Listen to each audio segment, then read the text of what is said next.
안녕하세요. 사연을 부탁해입니다. 오늘의 사연을 소개하겠습니다.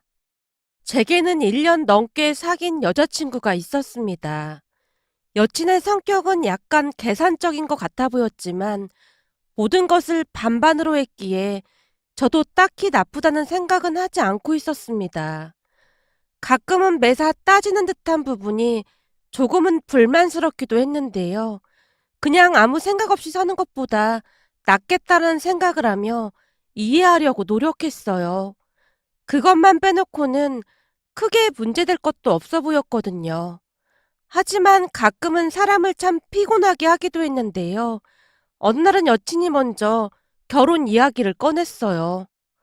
대현 씨, 이제 우리도 결혼해야 되지 않을까? 그렇지 않아도 내가 프로포즈 할 생각이었는데 먼저 말해서 김샜어. 프로포즈?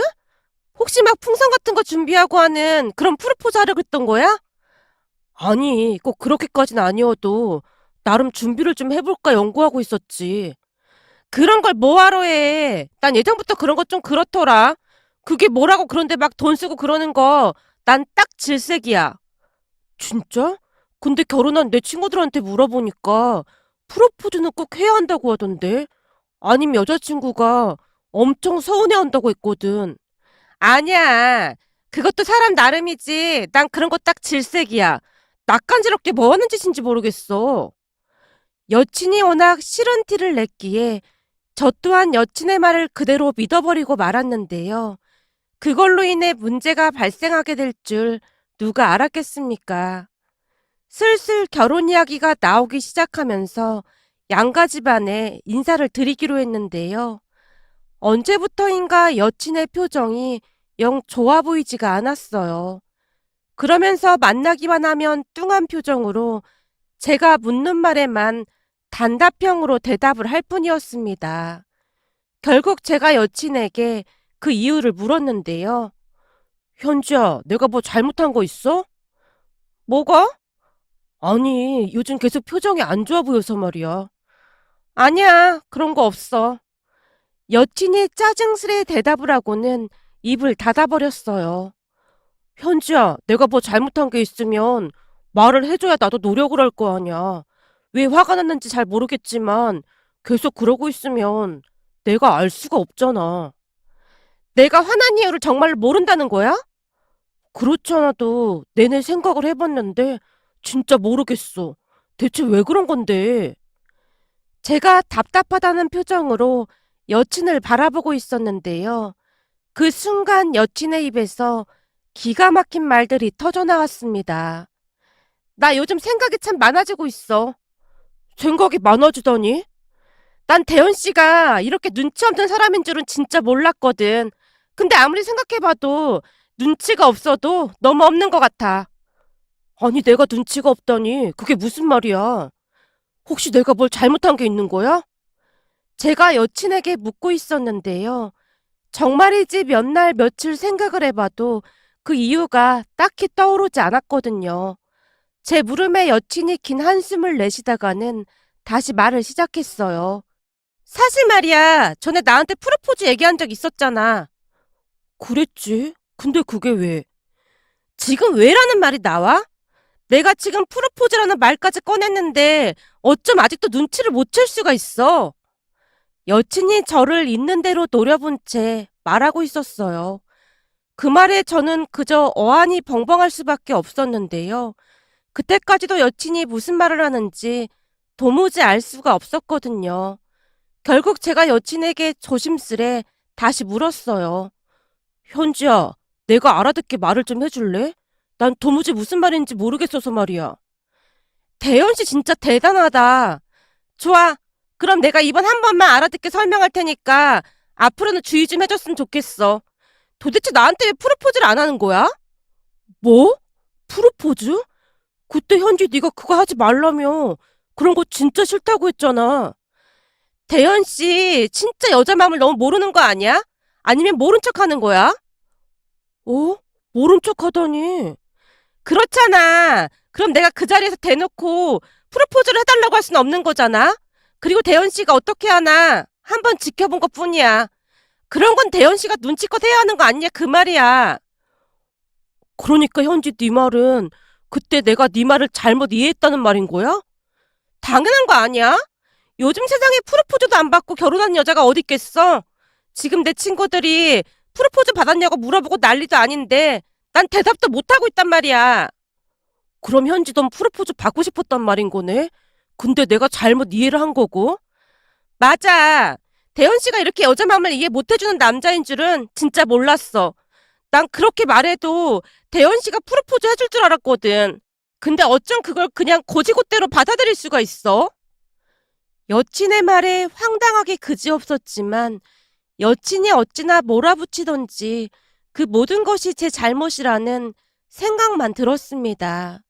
참 이상했던 것이 제가 무엇인가 생각할 틈도 없이 여친이 따져 묻자 순간 머릿속이 멍해지면서 정말로 제가 큰 잘못을 한 것만 같았거든요. 결국 제가 부랴부랴 준비를 해서 프로포즈를 했는데요. 그제서야 화가 누그러진 모양으로 다시 예전의 모습으로 돌아와 있었습니다. 아마도 그때 저는 여친이 조금은 이상하다는 것을 눈치챘어야 하지 않았을까 하는 생각마저 드네요. 그렇게 프로포즈 후 우리는 본격적으로 결혼 준비를 하게 되었는데요. 우선은 여친이 우리 부모님께 먼저 인사를 드리자고 했어요. 우선은 대현 씨 부모님께 먼저 인사드리고 우리 부모님께 인사드리자. 알았어. 그럼 날짜 정해주면 내가 부모님께 미리 말해놓을게. 날짜는 대현 씨 부모님 괜찮은 시간에 맞춰야 하는 게 맞는 거지. 아, 그런가? 그럼 내가 부모님께 한번 물어볼게. 라고 대답을 하고 있었는데요. 그 순간 여친의 표정이 다시 굳어진 채 입을 다물어 버렸어요. 이미 한 번 겪어봤었기에 표정만 봐도 알 수가 있었는데요. 아마도 또다시 저를 시험해 보려고 했던 것 같았어요. 저기 현지야, 네가 시간 말해주면 우리 부모님한테 말할 테니까 그냥 그렇게 해. 그래도 어떻게 그래? 자기 부모님한테 맞춰야 하는 게 맞는 거 아닐까? 아니야. 네가 시간 내기 더 힘들 거니까 그냥 그렇게 해. 알았어. 그럼 내가 날짜 보고 말해줄게. 제 말에 여친의 얼굴에 화색이 돌고 있었는데요. 아마도 그때쯤 저는 뭔가 이상하다는 생각이 더욱 많이 들기 시작했습니다. 그냥 뭔가 알 수 없는 찜찜함 같은 것이었다고 해야 할까요? 왠지 모르게 가슴이 답답하고 그랬던 것 같습니다. 하지만 그러한 이유로 헤어진다는 생각은 조금도 하지 않았는데요. 뭔가 찜찜하긴 했지만 나름 제게 잘하는 부분도 많았으니까요. 그렇게 얼마 뒤 여친이 우리 부모님께 인사를 드리러 왔습니다. 옷도 깔끔하게 차려입고 백화점에서 과일 선물 세트를 준비해서 왔더라고요. 물론 우리 부모님이 버선발로 반겨준 건 말할 것도 없었고요. 부모님이 한 상 가득 음식을 준비해 놨었기에 다 같이 식사를 한 뒤 부모님이 여친에게 몇 가지를 묻고 있었어요. 우선 아버지가 그냥 사소한 것들을 물었습니다. 본가가 어디라고 했죠? 땡땡동입니다. 땡땡동이요? 그럼 집을 그 근처에다 구하는 게 낫겠군요. 현지 씨도 그렇고 우리 태연이도 그렇고 그 동네가 회사랑 가깝기도 하고요. 네, 그렇지 않아도 저도 그렇게 생각하고 있었습니다. 그래. 아무래도 친정 근처에 사는 게 더 좋지. 근데 혹시 본가 아파트 이름이 어떻게 돼요? 내가 그 동네 아파트들 AS를 워낙 많이 다녀서 잘 알고 있거든요. 땡땡 아파트 205동에 살고 있습니다. 땡땡 아파트요? 205동이요? 몇 호인지 물어봐도 괜찮을지 모르겠네.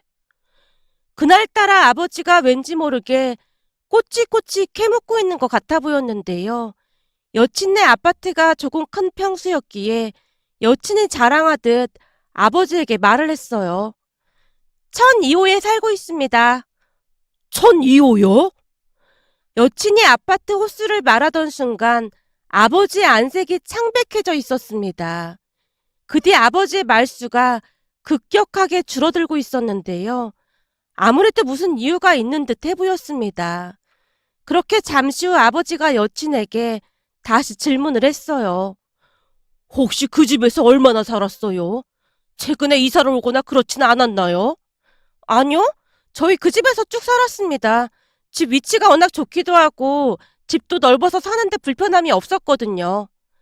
역시나 여친이 자랑이라도 하듯 열심히 집 이야기를 하고 있었는데요. 여친의 말이 길어지면 길어질수록 아버지의 표정이 더 굳어지고 있었어요. 그 모습에 제가 물었어요. 아버지, 어디 안 좋으세요? 얼굴색이 많이 안 좋아 보이는데요? 아니야. 조금 피곤해서 그래. 저기 차도 마시고 있는데 오늘은 그만 가졌으면 좋겠네요. 내가 몸이 안 좋아서요. 아, 네, 알겠습니다. 갑작스런 아버지의 말에 여친뿐만 아니라 가족들 모두 놀란 채 어안이 벙벙해 있었는데요. 그 순간 아버지의 낯빛이 정말로 좋아 보이지가 않았기에 우리 모두는 걱정이 되었어요. 그런데 그 뒤 여친을 배웅하던 아버지가 더욱 이상한 행동을 하기 시작했는데요. 급히 여친을 부르더니만 다급한 목소리로 말을 했거든요. 저기 이거는 그냥 가지고 갔으면 좋겠네요. 네? 아닙니다. 이건 선물로 가지고 왔으니까 두시고 드세요. 아니에요. 우리가 과일을 좋아하지도 않고 그리고 비싸 보이는데 가지고 가서 부모님께 드려요. 아버지의 말에 여친이 그 자리에 얼어붙은 채 어쩔 줄을 몰라 하고 있었어요. 결국 놀란 제가 아버지를 말렸습니다. 아버지, 왜 이러세요? 가지고 온 선물을 다시 돌려보내는 경우가 어딨어요. 현지가 백화점까지 가서 엄청 고심해서 골라온 건데. 그니깐 이렇게 좋고 비싼 걸 우리가 먹기 그래서 그래. 가지고 가서 부모님께 드려요. 아버지의 행동이 완강해 보이기만 했는데요. 억지로 여친의 손에 선물을 들려주고는 거의 내쫓다시피 하면서 문을 닫아버렸어요. 결국 여친과 제가 쫓겨나듯 밖으로 나왔는데요. 그 순간 여친이 넋이나간 표정으로 저를 빤히 바라보며 물었어요. 내가 오늘 뭐 잘못한 거 있어? 아무리 봐도 내가 마음에 안 드시는 모양이네. 아니야. 나도 지금 많이 당황스럽긴 한데 내가 무슨 일인지 한번 확인해 볼 테니까 넌 우선 집에 가 있어봐. 확인해보고 내가 연락할게. 대현 씨, 근데 지금 아버님 행동이 엄청 예의 없는 행동인 건 알고 있는 거지? 나 지금껏 살면서 이런 대접은 처음 받아본 것 같아. 이건 많이 배우고 못 배우고의 문제가 아니라 기본적인 예의인 거잖아. 그러게. 정말 미안해. 내가 무슨 일인지 확인해보고 바로 연락 줄게. 나도 지금 이게 무슨 일인지 이해가 안 돼서 너무 당황스러워. 알았어. 그럼 무슨 일인지 확인해보고 나한테 합당한 이유를 말해줘야 해. 난 이번 일 그냥 못 넘길 것 같아. 이런 식이면 결혼하게 돼도 시댁이랑 영 끊고 살 수도 있어. 대현 씨는 마음에 드는데 예비 시부모님이 이런 식이라면 내 입장에서는 어쩔 수 없는 선택 아니겠어? 알았어. 진짜 미안해. 내가 확인하고 바로 연락 줄게. 여친이 어찌나 쌀쌀맞게 말을 하던지 제가 안절부절 못하고 있었는데요. 사실 그때 당시 여친 입장에서는 그게 당연하다는 생각만 들었습니다. 그렇게 집에 들어가자마자 제가 아버지에게 따져 물었어요. 아버지, 첫 인사 온다고 이것저것 준비해온 사람한테 대체 왜 이러신 거예요? 사람 인연 참 알 수가 없는 거라고 하더니만 무슨 이런 인연이 다 있다니 그래. 대체 그게 무슨 말씀이세요? 알아듣게 말을 해주셔야죠. 사람 불러놓고 이렇게 무안을 주면 어떡해요? 아버지답지 않게. 제가 잔뜩 화를 내고 있었는데요. 제 말은 들은 척도 하지 않고 아버지가 엄마에게 부탁을 하고 있었어요. 여보, 미안한데 나 물 한 컵만 가져다 줄 수 있어? 알았어. 잠깐만 기다려봐. 아버지가 힘이 잔뜩 빠진 목소리로 엄마에게 말을 하고 있었기에 걱정 가득한 표정으로 엄마가 주방에 가서 물을 가지고 왔습니다. 엄마가 건네는 물을 벌컥벌컥 들이키던 아버지가 제게 먼저 꺼낸 말은 충격적인 말이었어요. 대현이 너 쟤랑 당장 헤어져라. 쟤네 집구석이 어떤 집구석인 줄 알고 결혼을 하겠다는 거야. 네? 어떤 집구석이라니요? 그럼 아버지가 현진의 집안을 알고 있단 말이에요? 내가 말이야 혹시나 해서 한번 지나가듯 물어본 건데 어쩜 아파트 이름이랑 동호수까지 똑같냔 말이야. 이런 기가 막힌 악연이 어딨겠냐. 라며 아버지가 있었던 일을 말해줬는데요. 아버지 말에 의하면 한 아파트로 에어컨 AS를 하러 갔다는데요. 그 집에 방문해서 보니 AS 무상 보증 기간이 아직 남아 있었다고 하네요. 그래서 수리를 끝내고 무상 AS 기간이라는 안내를 하고는 나오려고 했다는데요. 그 집 아줌마가 굳이 10,000원짜리 한 장을 손에 쥐어주더랍니다. 기사님, 수고하셨어요. 삼복더위에 수리가 늦게 됐음 고생할 뻔했는데 일찍 와줘서 고마워요. 이건 우리가 성의 표시를 조금 하고 싶어서 드리는 겁니다. 아닙니다. 수리비가 나온 것도 아닌데 이런 거 받으면 안 돼서요. 우리도 고마워서 드리는 거니까 그냥 받아주세요. 아닙니다. 진짜 괜찮습니다. 안 될 게 뭐가 있어요. 오늘 음료수 한 잔도 못 드렸는데 그냥 넣어두세요.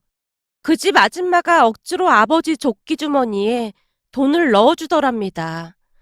아버지가 계속해서 돈을 돌려주려고 했지만 아줌마가 아버지를 밀치다시피 하고 내보냈다고 하네요. 결국 아버지가 꺼림칙한 마음으로 돌아왔다는데요. 아버지 성격이 워낙 원칙대로 하는 분이다 보니 엄청 신경이 쓰였다고 했거든요. 그런데 얼마 뒤 회사에서 전화가 걸려왔다고 합니다. 기사님, 그 땡땡 아파트 205동 1002호 AS 다녀오셨잖아요. 근데 혹시 무슨 안 좋은 일이라도 있었나요? 땡땡 아파트 205동 1002호요? 아니요. 그 고객님이 고맙다고까지 했는걸요? 그래요? 근데 뭔가 좀 이상하네요. 이상하다니요? 뭐가 잘못됐나요?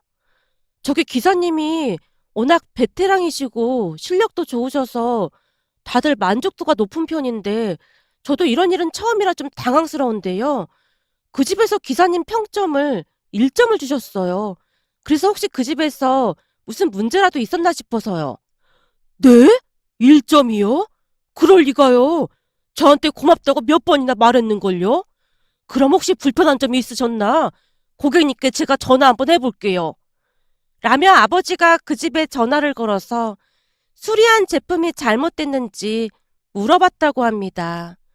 그도 그럴 수밖에 없었던 것이 AS 기사한테 평점이 많이 중요하기도 했고 어딜 가나 친절하다는 소리만 듣던 아버지 입장에서는 큰 충격이었다고 했으니까요. 아무리 생각해봐도 10점 만점에 1점을 줬다는 것 자체가 쉬이 납득이 되지 않았다고 합니다.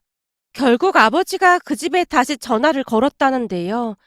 그 집에서 아줌마가 충격적인 말을 하더랍니다. 안녕하세요, 고객님. 얼마 전에 에어컨을 수리했던 기사입니다. 혹시 수리한 제품이 잘못됐나 해서 이렇게 전화를 드려봤습니다. 혹시 사용하시는데 무슨 불편한 점이라도 있으신지요? 아, 내가 그때 서비스 평점을 1점 줘서 회사에서 한 소리 들은 모양이구나. 에어컨 아주 시원하게 잘 돌아가요. 근데 사람이 그렇게 살면 안 되죠. 죄송한데 고객님, 제가 혹시 고객님께 큰 실수를 한 부분이 있을까요? 아버지가 최대한 정중하게 물어봤다고 합니다. 그때까지도 아버지는 당신이 엄청난 잘못을 했다는 생각만 하고 있었다고 했으니까요. 저기 아저씨, 그날 제가 10,000원짜리 준 거 기억이 나요? 네, 고객님께서 수고했다고 하면서 주셨던 거 기억이 납니다. 그거 말이에요. 아저씨가 어떻게 행동하나 실험해 본 건데 그걸 낼름 받아가더라고요. 원래 그런 거 받아가면 안 되는 거잖아요. 그런 걸 저도 고객한테 당연히 돌려줘야지. 그걸 받고 있으면 어떡해요? 예? 그날 제가 분명히 돌려드렸는데 고객님께서 아니 그러니까 내 말은 고객이 막무가내로 줘도 딱 거절을 했어야 하는 게 맞는 건데 아저씨는 좋다고 신나서 받아가더라고요. 그게 괘씸해서 내가 1점 준 건데 뭐 불만 있어요? 평점 주는 건 내 마음이잖아요. 거기다 분명히 아저씨가 잘못한 거고요. 정 억울하면 우리 집에 와서 나한테 사과하고 피해 보상을 하던지요. 그 집 아줌마는 악마도 울고 갈 만큼 악독한 사람이었다는데요. 트집을 잡아서 얼마라도 보상금을 받아낼 작정이었던 거죠. 한마디로 남의 밥줄을 가지고 협박을 하고 있었던 겁니다. 결국 아버지가 그 집에 찾아가서 거의 빌다시피 하고는 사죄의 의미로 10만 원을 주고 왔다고 합니다. 거기다 아버지가 그 아줌마한테 10만 원을 내밀자 마치 가르치듯 말을 했다네요. 아저씨, 서비스라는 사람이 그런 마인드로 일하면 되겠어요? 그리고 제가 이 정도로 끝낸 거 고맙게 생각해요. 나 정도는 되니까 이 정도로 끝낸 거지. 다른 사람 같았으면 이렇게 끝내지도 않았어요. 앞으로는 서비스 마인드 좀 가지고 일하세요. 암튼 아저씨가 진심으로 반성을 하고 있는 것 같으니까 내가 평점은 다시 10점으로 바꿔줄게요. 그니까 나한테 고맙게 생각하고 살아요. 알겠죠? 라는 말까지 했다네요. 그날 그 집을 나서는데 아버지의 손이 부들부들 떨릴 정도였다고 합니다. 그러면서 그 집의 주소가 절대로 잊혀지지가 않았다고 하네요. 네, 맞습니다. 바로 그 집이 여친 집이었습니다. 그러니까 그날 아버지에게 그 기가 막힌 짓을 한 사람은 여친 엄마였고요. 한동안 말을 하던 아버지가 제게 조용히 물었어요. 이런데도 넌 그 집이랑 꼭 결혼을 해야겠냐? 그런 개차반 부모 밑에서 자식이 어떻게 바르게 자랄 수가 있었겠어? 난 그날 그 여자 눈빛을 잊을 수가 없어. 그 사람을 내리깔고 경멸하는 듯한 그 눈빛을 말이야. 와, 이제야 상황이 다 이해가 되네요. 그건 또 무슨 말이야. 이번에는 엄마가 놀라서 묻고 있었는데요. 그동안 사귀면서도 현지가 괜찮다고 하고는 말을 바꾼 적이 한두 번이 아니었거든. 말을 바꾼 적이 한두 번이 아니었다니. 아니, 내가 프로포즈를 한다고 하니까 그런 걸 뭐하러 하냐고 하면서 막 뭐라고 하더라고. 그래서 안 하고 있었는데 나중에는 나한테 프로포즈 안 해서 막 서운했다고 하더라고. 이제 보니 그 엄마의 그 딸이었구나. 거 봐라. 그놈의 집구석이 그런 집구석이야. 내가 오죽했으면 맨날 들고 다니는 수첩에 그놈의 집구석 아파트명을 적어놓고 이를 갈았겠어. 그런 인간들한테 수모를 당하지 않으려면 악착같이 잘 살아야겠다는 다짐까지 하면서 말이다. 아버지가 제게 수첩까지 보여주며 분노하고 있었는데요. 그 상황에서는 아버지가 아닌 그 누구라도 분노할 수밖에 없었겠다라는 생각마저 들었습니다. 그 뒤 저는 더 이상 생각해 볼 필요도 없이 여친을 만나서 여친 엄마의 만행에 대해 낱낱이 밝히고는 헤어짐을 통보했어요. 물론 처음에는 여친이 오해라고 난리를 쳤는데요. 아니야. 아버님이 뭔가 잘못 알고 있었던 게 분명할 거야. 우리 엄마 그런 사람 아니야. 너 그 집에서 전에부터 살았다며. 더 이상 구차하게 변명할 필요 없어. 대현 씨, 진짜 우리 엄마 아니라니까. 여친이 눈물까지 흘리며 억울하다고 말했지만 들은 척도 하지 않고는 그곳을 나와버렸습니다. 그 뒤 며칠이나 지났을까요? 어느 날 엄마에게 전화가 걸려왔는데요. 대현아, 빨리 집에 좀 와봐야겠다. 왜? 무슨 일 있어? 아니, 그때 그 아가씨가 집에 다시 찾아왔는데 걔 엄마도 같이 와서 난리도 아니다. 뭐? 그 사람들이 우리 집에 왜 찾아와? 엄마의 전화를 받고 급히 집으로 발걸음을 재촉했는데요. 그때쯤 뭔가가 조금 이상하더라고요. 평소 자존심 강하던 여친이 모든 걸 내려놓고 직접 찾아왔다는 것이 도무지 믿겨지지가 않았으니까요. 급히 집에 도착을 해서 문을 열고 들어갔는데요. 전 여친 엄마가 우리 아버지에게 애원하다시피 하고 있었어요. 정말 죄송했습니다. 저는 그렇게까지 할 생각은 아니었어요. 그날따라 기분이 안 좋아서 1점 준 것뿐인데 일부러 찾아와서 10만 원을 주시니까 그냥 받았던 것뿐입니다. 입은 삐뚤어져도 말은 바로 하셔야죠. 그때 저한테 뭐라고 했습니까? 정신적인 피해 보상하지 않으면 여기저기에 다 신고하겠다고 난리친 거 기억 안 나요? 그동안 살면서 그런 일은 처음이어서 전 그때 일이 아주 생생하게 기억이 납니다. 더 이상 말하고 싶지 않으니까 그만 나가주세요. 우린 그쪽 내랑 더 이상 할 말 없습니다. 지금 우리 딸 밥도 잘 못 먹고 내내 누워만 있는데 한 번만 봐주시면 안 될까요? 제가 잘못한 것 때문에 우리 딸이 피해를 보는 것 같아서 애미 된 사람으로서 마음이 아주 안 좋습니다. 그건 그쪽이 알아서 할 문제인 것 같고 우린 더 이상 할 말 없으니까 그만 나가주세요. 그 어느 때보다 아버지가 단호한 목소리로 외치고 있었는데요. 그 바람에 두 모녀가 말다툼까지 하다가는 제게 다시 매달렸어요. 하지만 저도 들은 척도 하지 않고는 그냥 내쫓아버렸고요. 그렇게 집으로 돌아간 전 여친 엄마가 제게 다시 전화를 해왔는데요. 대연아, 다시 한 번만 생각해주면 안 될까? 사실 말이야, 지금 우리가 사는 집이 우리 집이 아니야. 현지 고모 집에 월세로 거저 살다시피 하고 있는데 얼마 전에 현지 고모가 세상을 뜨는 바람에 그쪽에서 우리 보고 집을 내놓고 나가라고 난리도 아니거든. 사람들이 어쩌면 그럴 수가 있는지 고모가 그렇게 되자마자 바로 나가라고 하잖니. 그래서 우리 딸이랑 너가 결혼하면 우리도 그 집에 들어가서 같이 살 생각이었는데 니들 결혼 파토나면 우린 어떻게 하란 말이야. 그럼 현지가 전세를 최대한 큰 집으로 구하자고 했던 게 빌부터 살려고 그랬던 거네요. 안 그럼 지금 우리가 길거리에 나앉게 생겼는데 별 수 있겠니? 대신 우리가 손주들 봐주고 살림도 도와주고 그러려고 했지.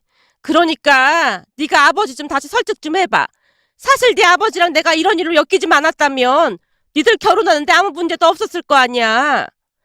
전 여친 엄마는 뻔뻔하게 그지없었는데요.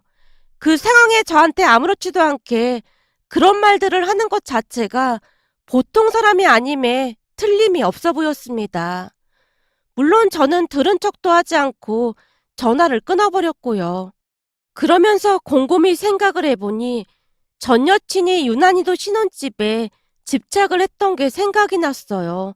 가령 이런 것들이었는데요. 우리 부모님이 얼마를 도와줄 수 있느냐, 평수는 되도록이면 큰 평수로 하자 라는 말을 계속해서 반복하고 있었거든요. 들어보니 그 집도 전 여친 고모네 집이었다는데요. 그 오랜 시간 동안 말이 월세이지 거저 살다시피 해줬다고 하는 것 같은데 그것에 대해 감사한 마음은커녕 고모님이 돌아가셔서 쫓겨나게 된 것만 분해하고 있는 듯해 보였습니다. 다시 생각해봐도 온몸에 소름이 돋을 정도였어요. 결국 우리는 그렇게 헤어졌습니다. 언뜻 들리는 소문으로는 어딘가 반지하 새방으로 들어갔다고 하는데요. 결혼을 준비하면서 전 여친이 말하기를 돈을 조금 모아놨다고 큰 소리를 쳤었는데 그것도 다 거짓말이 아니었나 하는 생각만 들었습니다. 그런 사람들과 엮이지 않게 된 걸 감사한 마음으로 살아가야겠네요. 오늘의 사연은 여기까지였습니다. 즐겁게 보셨다면 구독, 좋아요 부탁드립니다. 고맙습니다.